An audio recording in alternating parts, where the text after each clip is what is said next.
रात का वो पल जब सब कुछ बदलने वाला था, जब एक फैसला सिर्फ एक इंसान की नहीं बल्कि कई जिंदगियों की दिशा तय करने वाला था। घड़ी में करीब 11 बज रहे थे। शहर की सड़कों पर सन्नाटा उतर चुका था। हवा में हल्की ठंडक थी और उस ठंडी हवा के बीच एक कार तेजी से अस्पताल की ओर बढ़ रही थी।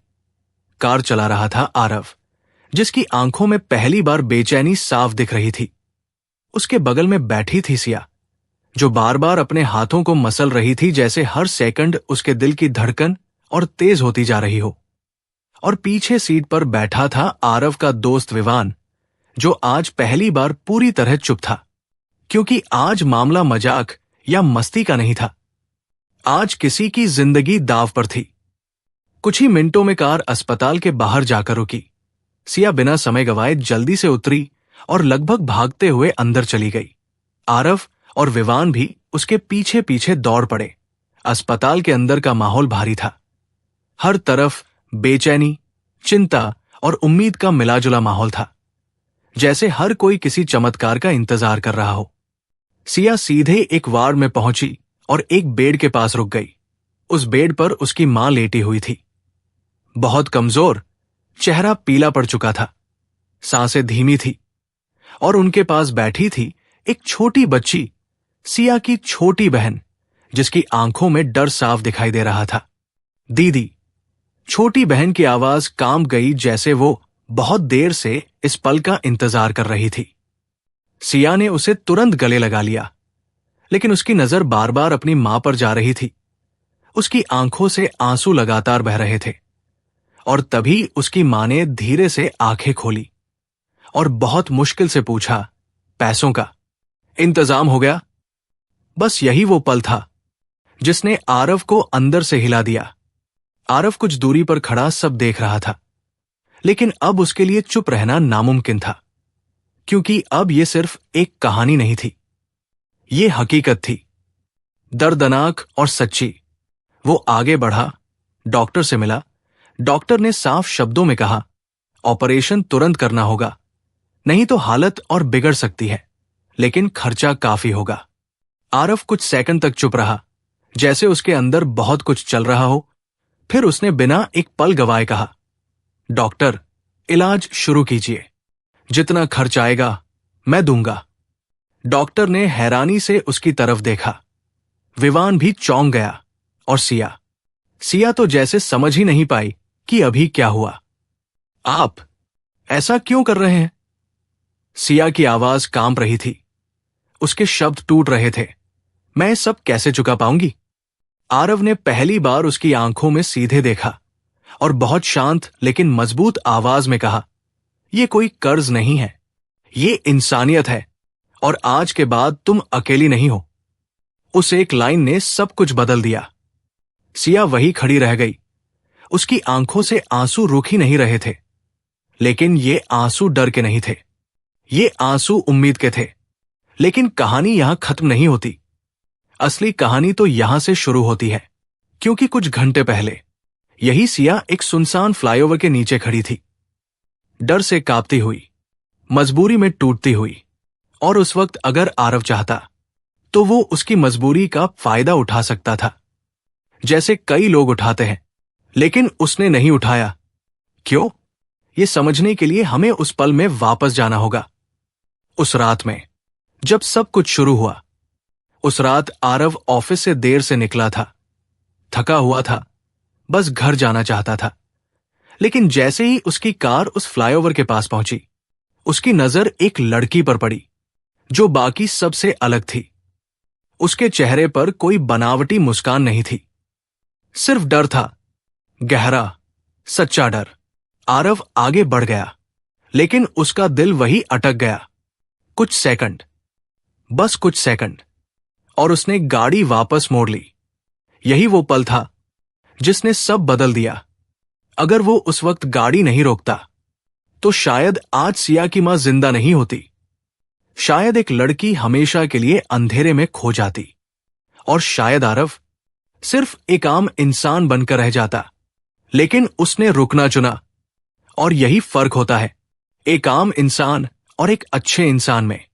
अब आगे क्या हुआ, कैसे एक अजनबी लड़की की कहानी आरव की जिंदगी का हिस्सा बन गई और कैसे एक फैसला कई जिंदगियों को बदल गया।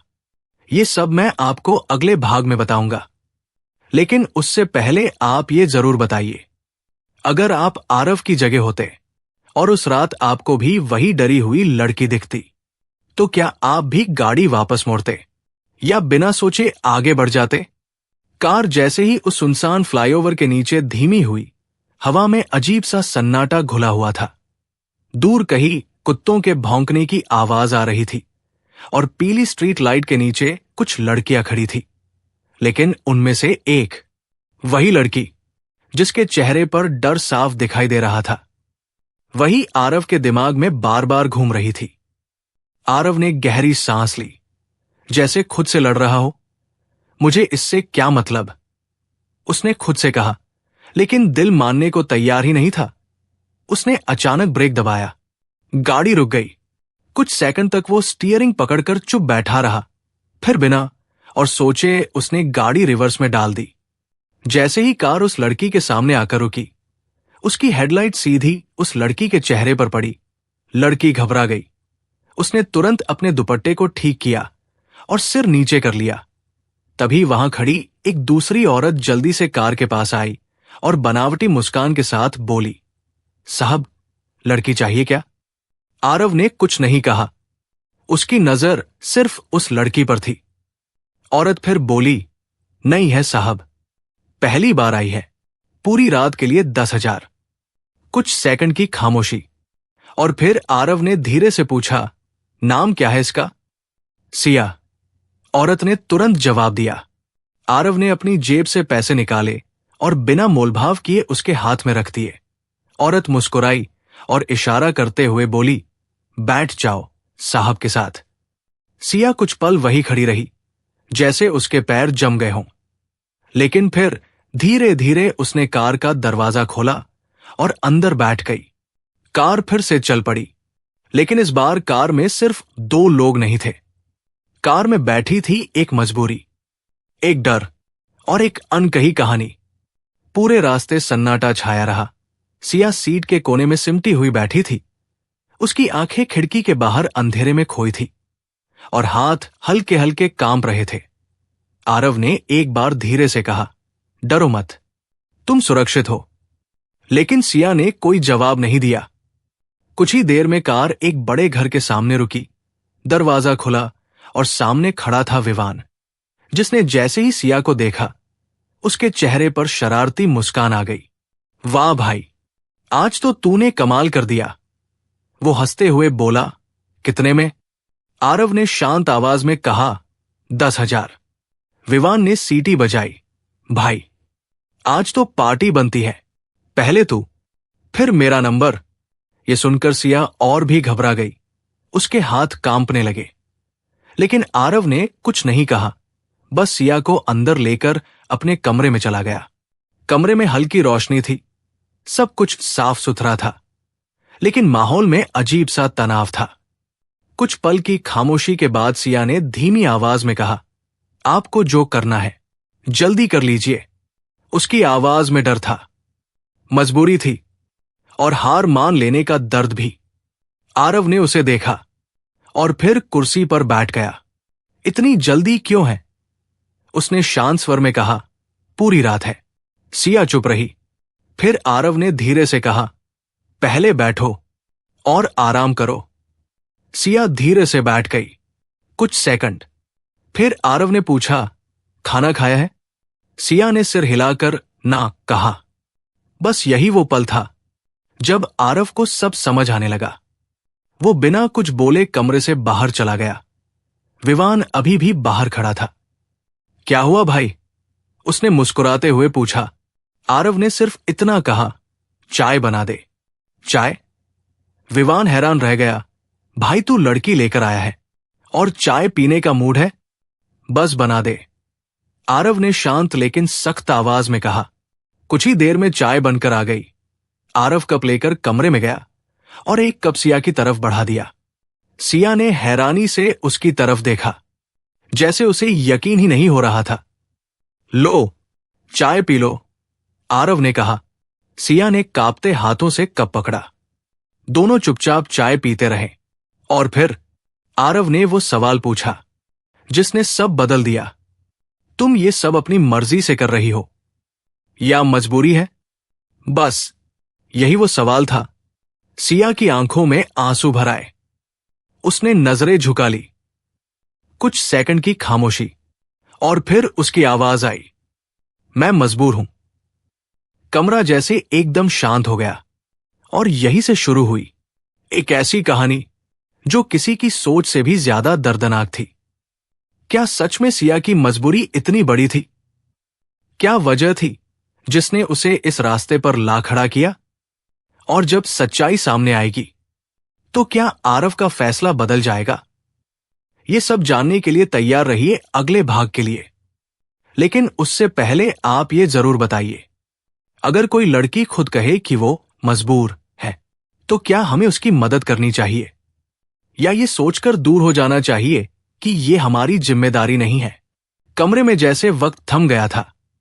सिया की वो एक लाइन, मैं मजबूर हूं, अब भी हवा में गूंज रही थी और आरव बिना कुछ बोले उसे देख रहा था।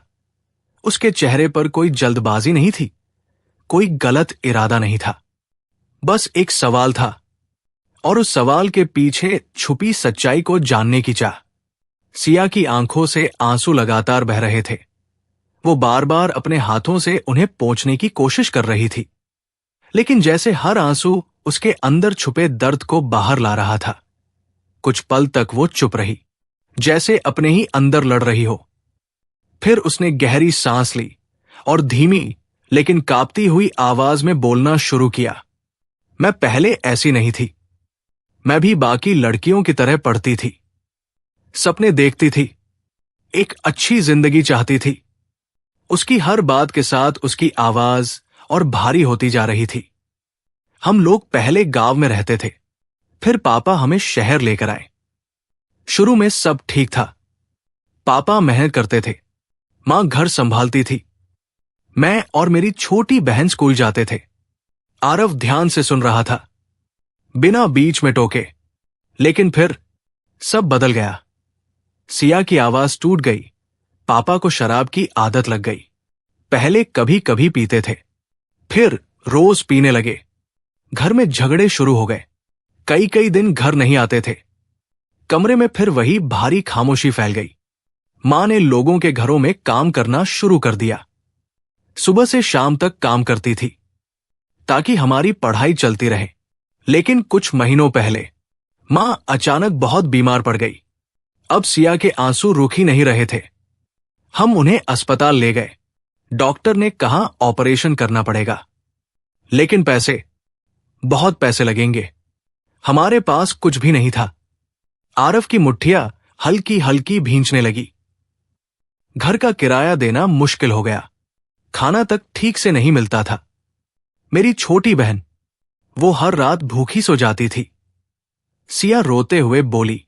वो कुछ सेकंड के लिए रुक गई, जैसे आगे बोलने की हिम्मत जुटा रही हो। तभी हमारी पड़ोसन, उसने मुझे ये रास्ता दिखाया। उसने कहा एक रात में बहुत पैसे मिल सकते हैं। कमरे की हवा जैसे और भारी हो गई। पहले मैंने मना कर दिया। मैंने सोचा चाहे कुछ भी हो जाए, मैं ये काम नहीं करूंगी। लेकिन उसकी आवाज कांप गई जब डॉक्टर ने कहा कि अगर पैसे नहीं आए तो मां का इलाज बंद करना पड़ेगा। बस वो यही टूट गई थी। मेरे पास कोई रास्ता नहीं था। मैं अपनी मां को मरते हुए नहीं देख सकती थी। मेरी छोटी बहन अकेली हो जाती। इसलिए मैं वहां खड़ी थी। उसने चेहरा अपने हाथों में छुपा लिया और जोर जोर से रोने लगी। कमरे में सिर्फ उसकी सिसकियों की आवाज गूंज रही थी। आरव की आंखों में भी नमी आ गई थी, लेकिन उसने खुद को संभाला, क्योंकि अब उसे सिर्फ सुनना नहीं था, कुछ करना था। कुछ सेकंड की चुप्पी के बाद उसने धीरे से पूछा, तुम्हारी मां अभी कहां है? सिया ने आंसू पोंछते हुए कहा, सरकारी अस्पताल में। डॉक्टर ने कहा है जल्दी ऑपरेशन करना होगा। आरव कुछ पल के लिए सोच में डूब गया, जैसे वो कोई बड़ा फैसला लेने वाला हो। फिर उसने अचानक उठकर कहा, चलो। सिया चौंक गई। कहाँ? अस्पताल। आरव ने सीधे कहा। अभी? इसी वक्त। सिया एक पल के लिए डर गई। लेकिन इतनी रात को? अगर तुम्हारी मां वहां है तो हमें अभी जाना होगा। आरव की आवाज में दृढ़ता थी। मैं खुद देखना चाहता हूं। सिया कुछ सेकंड तक उसे देखती रही। उसके अंदर डर भी था और एक छोटी सी उम्मीद भी। ठीक है, उसने धीरे से कहा। कुछ ही देर में तीनों, आरव, सिया और विवान, कार में बैठ चुके थे। इस बार माहौल पहले से अलग था। अब कार में सिर्फ सन्नाटा नहीं था, अब उसमें एक उम्मीद भी थी। रास्ते भर सिया उन्हें रास्ता बताती रही और करीब 20 मिनट बाद कार एक सरकारी अस्पताल के बाहर रुकी। अस्पताल के बाहर भीड़ थी, लेकिन हर चेहरे पर एक ही चीज थी, चिंता। सिया तेजी से अंदर भागी, आरव और विवान उसके पीछे पीछे। वो सीधे एक वार्ड में पहुंची और एक बेड के पास रुक गई। वहीं उसकी मां लेटी हुई थी, कमजोर, थकी हुई, लेकिन जिंदा। और उनके पास बैठी थी उसकी छोटी बहन, दीदी। छोटी बच्ची की आवाज सुनते ही सिया उसे गले लगा ली। आरव ये सब दूर खड़ा देख रहा था और अब उसे सब समझ आ चुका था। ये कोई कहानी नहीं थी, ये एक सच्चाई थी, कड़वी लेकिन सच्ची। अब आगे क्या होगा? क्या आरव सच में सिया की मदद करेगा, या ये सिर्फ एक पल की भावना थी जो सुबह तक खत्म हो जाएगी? और सबसे बड़ा सवाल, क्या हर मजबूरी हमें गलत रास्ते पर जाने का हक देती है, या हमें आखिरी सांस तक सही रास्ते पर टिके रहना चाहिए? ये जानने के लिए तैयार रहिए आखिरी भाग के लिए। लेकिन उससे पहले आप बताइए, अगर आपकी जगह सिया होती और आपके सामने अपनी मां की जिंदगी और अपनी इज्जत में से एक चुनना होता, तो आप क्या करते? अस्पताल के उस वार्ड में खड़ा आरव अब पहले वाला इंसान नहीं रहा था। कुछ ही घंटों में उसकी सोच, उसका नजरिया, सब बदल चुका था। उसके सामने एक परिवार था जो टूटने की कगार पर था। एक मां जो जिंदगी और मौत के बीच झूल रही थी। एक छोटी बच्ची जिसकी आंखों में डर बस चुका था। और एक लड़की जिसने मजबूरी में अपनी जिंदगी का सबसे कठिन फैसला लिया था। सिया अपनी मां के पास बैठी थी, उसका हाथ पकड़कर धीरे धीरे रो रही थी। उसकी मां ने बहुत मुश्किल से आंखें खोली और धीमी आवाज में पूछा, बेटा, पैसे? बस यही वो पल था जिसने आरव को अंदर से हिला दिया।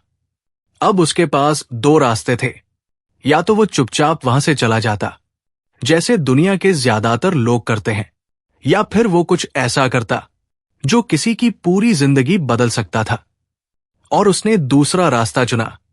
आरव सीधे डॉक्टर के पास गया। उसकी आवाज में अब कोई झिझक नहीं थी। उसने साफ कहा, डॉक्टर, इनका इलाज तुरंत शुरू कीजिए, जितना भी खर्च आएगा मैं दूंगा। डॉक्टर कुछ पल के लिए हैरान रह गया। विवाह ने भी अविश्वास से आरव की तरफ देखा, और जब सिया को यह बात पता चली तो वो जैसे कुछ सेकंड के लिए जड़ हो गई। आप ऐसा क्यों कर रहे हैं? उसकी आवाज कांप रही थी। मैं सब कैसे चुका पाऊंगी? आरव धीरे से उसके पास आया, उसकी आंखों में सीधे देखते हुए बोला, हर चीज चुकाने के लिए नहीं होती, कुछ चीजें सिर्फ इंसानियत के लिए होती हैं, और आज से तुम अकेली नहीं हो। ये शब्द जैसे सिया के दिल में उतर गए। उस रात के बाद सब कुछ धीरे धीरे बदलने लगा। ऑपरेशन हुआ, मुश्किल था लेकिन सफल रहा। सिया की मां की हालत धीरे धीरे सुधरने लगी। उनकी आंखों में फिर से जीने की चमक लौट आई। छोटी बहन अब पहले की तरह डरती नहीं थी। उसके चेहरे पर मासूम मुस्कान वापस आ गई थी। और सिया अब वो वही लड़की नहीं रही थी जो डर से कांपती हुई फ्लाईओवर के नीचे खड़ी थी। अब उसकी आंखों में सम्मान था, खुद के लिए और आरव के लिए। आरव ने सिर्फ इलाज का खर्च नहीं उठाया, उसने उस परिवार को सहारा दिया। उन्हें अपने घर आने का कहा ताकि वो सुरक्षित रह सकें। शुरू में सिया हिचकिचाई, उसे डर था, समाज का, लोगों की सोच का। लेकिन उसकी मां ने कहा, बेटी, ऐसे लोग बार बार नहीं मिलते जो बिना मतलब के किसी के लिए इतना करें। धीरे धीरे सिया और उसका परिवार आरव के घर आ गए। घर जो पहले सिर्फ एक जगह था, अब एक परिवार बन गया। सिया घर का ख्याल रखने लगी। छोटी बहन फिर से स्कूल जाने लगी और उसकी मां धीरे धीरे पूरी तरह ठीक हो गई। विवान भी बदल चुका था। जो पहले हर चीज को मजाक में लेता था, अब वो भी समझ चुका था कि जिंदगी सिर्फ मजे करने का नाम नहीं है। कुछ महीनों बाद एक दिन आरव ने सिया की मां से कहा, मैं सिया से शादी करना चाहता हूं। कमरे में कुछ पल के लिए सन्नाटा छा गया। सिया ने हैरानी से आरव की तरफ देखा। उसकी आंखों में आंसू आ गए, लेकिन इस बार ये आंसू डर के नहीं, खुशी के थे। उसकी मां ने मुस्कुराते हुए कहा, अगर मेरी बेटी को कोई इतना सम्मान दे सकता है तो मुझे इससे अच्छा रिश्ता कहीं नहीं मिलेगा। और इस तरह एक कहानी जो मजबूरी से शुरू हुई थी, वो प्यार, सम्मान और नई शुरुआत पर खत्म हुई। कुछ समय बाद सिया के पिता को भी ढूंढ लिया गया। उन्हें नशा मुक्ति केंद्र भेजा गया। इलाज हुआ और जब वो वापस आए तो उन्हें अपनी गलतियों का एहसास हो चुका था। अब वो परिवार जो कभी बिखर गया था फिर से एक साथ था, और ये सब सिर्फ एक फैसले की वजह से हुआ। एक ऐसा फैसला जिसमें किसी ने किसी की मजबूरी का फायदा उठाने के बजाय उसका साथ देना चुना। दोस्तों, जिंदगी में ऐसे मौके बहुत कम आते हैं जब हम किसी की जिंदगी बदल सकते हैं। किसी की मजबूरी का फायदा उठाना बहुत आसान होता है, लेकिन उसकी मदद करना, उसके साथ खड़ा होना, यही असली इंसानियत होती है। अब आप खुद से एक सवाल पूछिए, अगर उस रात आप आरव की जगह होते तो क्या आप भी गाड़ी वापस मोड़ते? क्या आप भी किसी अनजान इंसान के लिए इतना बड़ा फैसला लेते? या फिर ये सोचकर आगे बढ़ जाते कि मुझे क्या? और एक और सवाल, क्या सिया ने अपनी मां को बचाने के लिए जो रास्ता चुना वो सही था या गलत? आपकी सोच क्या कहती है? नीचे कमेंट में जरूर बताइए, क्योंकि आपकी एक राय किसी की सोच बदल सकती है। शादी के कुछ महीनों बाद सब कुछ जैसे एक खूबसूरत सपने जैसा लगने लगा था। घर में अब सन्नाटा नहीं रहता था। हर सुबह हंसी की आवाजों से शुरू होती थी और हर रात सुकून के साथ खत्म होती थी। लेकिन जिंदगी कभी भी एक जैसी नहीं रहती। एक दिन अचानक सब कुछ फिर से बदलने वाला था। सुबह का समय था। सिया किचन में थी, चाय बना रही थी। उसकी छोटी बहन स्कूल के लिए तैयार हो रही थी और आरव ऑफिस जाने की तैयारी कर रहा था। सब कुछ बिल्कुल सामान्य था। तभी दरवाजे की घंटी बजी। सिया ने दरवाजा खोला और सामने जो इंसान खड़ा था उसे देखकर उसके हाथ कांप गए। वो उसके पिता थे, वही पिता जिन्होंने कभी इस परिवार को टूटने पर मजबूर कर दिया था, जिनकी वजह से सिया को वो रास्ता चुनना पड़ा जिसे वो आज भी याद करके कांप उठती थी। सिया कुछ बोल ही नहीं पाई। उसके पिता की हालत बदली हुई थी। चेहरा झुका हुआ, आंखों में पछतावा साफ दिख रहा था, जैसे वो अंदर ही अंदर टूट चुके हों। धीरे से उन्होंने कहा, बेटी, मुझे माफ कर दो। बस ये शब्द सुनते ही सिया के अंदर दबा हुआ सारा दर्द फिर से बाहर आ गया। उसकी आंखों से आंसू बहने लगे। आरव भी बाहर आ चुका था। उसने ये सब देखा, लेकिन इस बार उसने कुछ नहीं कहा, क्योंकि ये लड़ाई सिया की थी, उसके दिल की थी। कुछ सेकंड जो बहुत भारी थे। फिर सिया ने कांपती आवाज में पूछा, अब क्यों आए हैं आप? जब हमें आपकी जरूरत थी तब कहां थे? उसके पिता की आंखों से भी आंसू निकल आए। मैं गलत था बेटी, उन्होंने कहा। मैंने अपनी गलतियों की सजा खुद को दी है। मैं नशा छोड़ चुका हूं, इलाज करवाया है। अब बस एक मौका चाहता हूं, तुम्हारा विश्वास वापस पाने का। घर में खामोशी छा गई। ये वो पल था जहां नफरत और माफी के बीच फैसला होना था। सिया के दिल में दो आवाजें चल रही थी। एक कह रही थी, इन्हें माफ मत करो, इन्होंने सब बर्बाद किया है।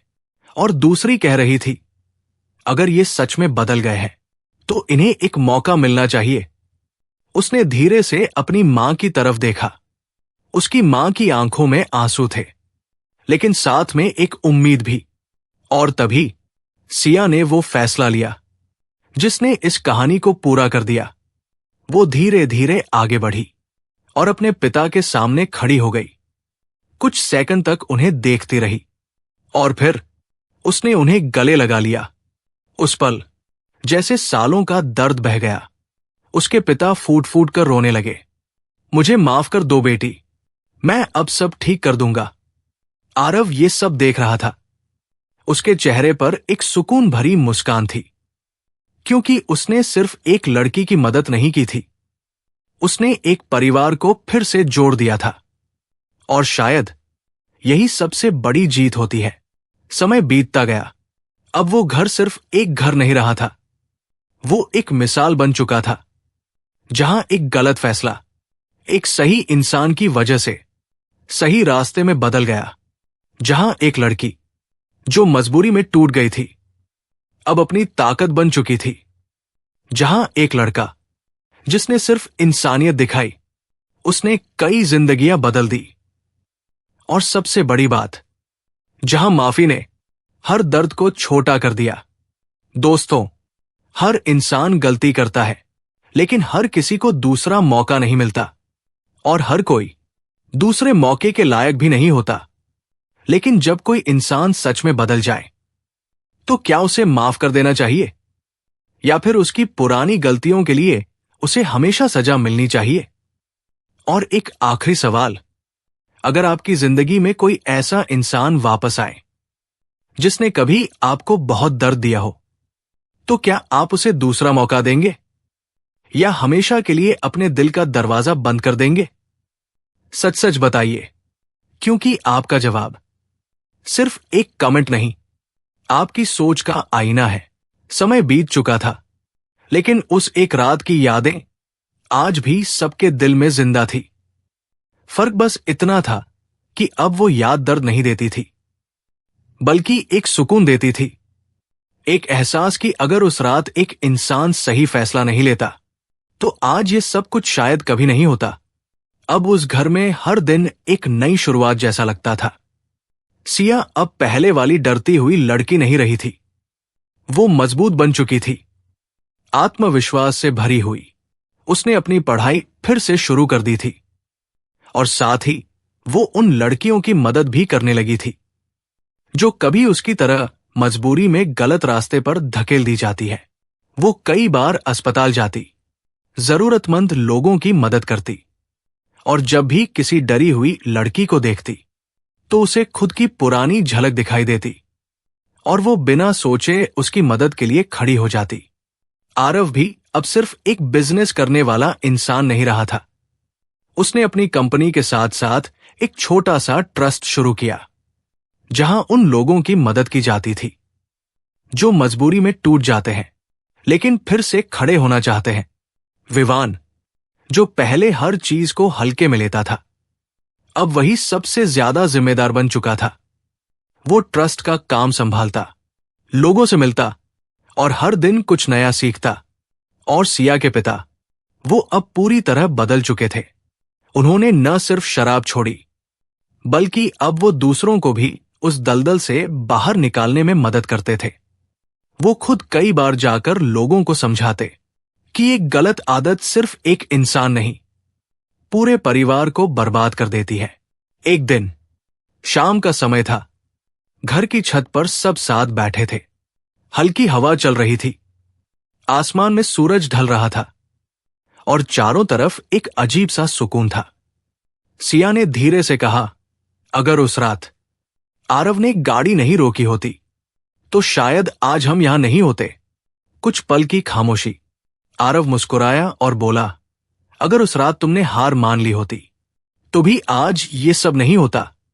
दोनों ने एक दूसरे की तरफ देखा और समझ गए कि जिंदगी में बदलाव सिर्फ एक इंसान नहीं लाता, बल्कि वो फैसले लाते हैं जो हम सबसे मुश्किल समय में लेते हैं।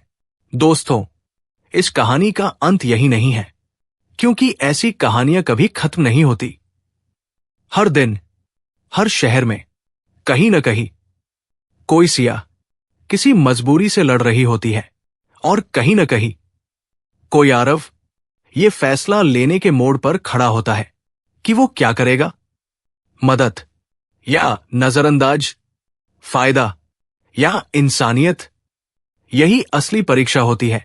याद रखिए, किसी की मजबूरी का फायदा उठाना बहुत आसान है, लेकिन उस मजबूरी को समझकर उसका सहारा बनना, यही असली इंसानियत है। और कभी कभी आपका एक छोटा सा फैसला किसी की पूरी जिंदगी बदल सकता है।